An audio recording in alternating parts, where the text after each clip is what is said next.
Nigeria is a disgrace. The whole thing is a disgrace. They're killing people by the thousands. It's a genocide, and I'm really angry about it. And we pay, we give a lot of subsidy to Nigeria. We're going to end up stopping. The government's done nothing. They're very ineffective.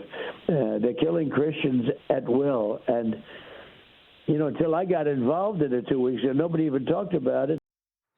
Well, President Trump is reacting today to what we've been covering for a couple of weeks now, but really leaned in with my panel that I hosted at the UN at the request of Ambassador Michael Waltz. And he also invited superstar rapper Nicki Minaj, because she has a pastor who's Nigerian and has jumped into this as an advocate for those under attack. Horrific violence in Nigeria against mostly Christians, and a third mass kidnapping this week alone. So it's getting worse under President Tinubu over there.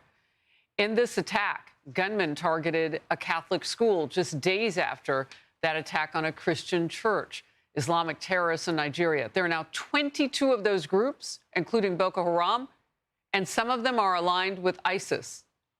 They are targeting Christians and have been for years. Some experts, as well as the president, are saying that the mass slaughter needs to be contained. And you heard him here. The government now over there has to do something about this.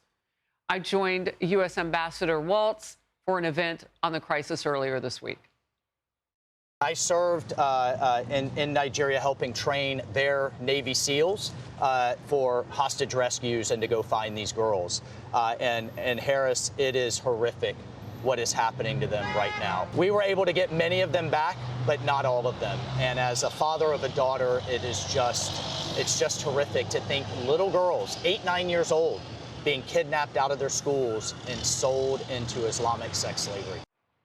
Senior Foreign Affairs correspondent Greg Palkot has the latest. Greg.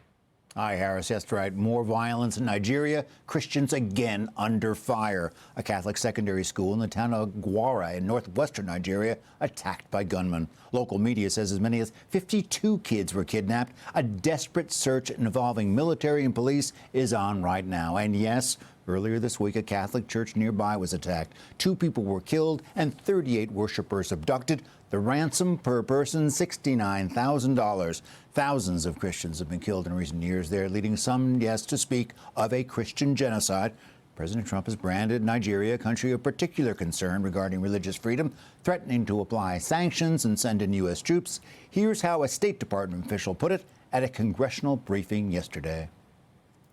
The Trump administration is developing a plan to incentivize and compel the Nigerian government to better protect Christian communities and improve religious freedom.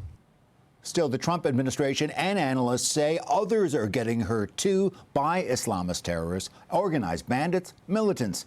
25 children were kidnapped at another school in western Nigeria on Monday. 1 escaped. That happened in a Muslim area. Harris, Nigerian officials claim they are not persecuting any religion, but many analysts say at the very least they are certain that the government officials are not protecting their own citizens. Back to you. Yeah, and as we've been pointing out, it's mostly young girls and women, and that's what we saw in that church. And those new numbers are just heartbreaking. How many more people were kidnapped and killed in that church attack that we showed this week? Greg, thank you very much for the update. Hey everyone, I'm Emily Campagno. Catch me and my co-hosts Harris Faulkner and Kaylee McEnany on Outnumbered every weekday at 12 p.m. Eastern, or set your DVR. Also, don't forget to subscribe to the Fox News YouTube page for daily highlights.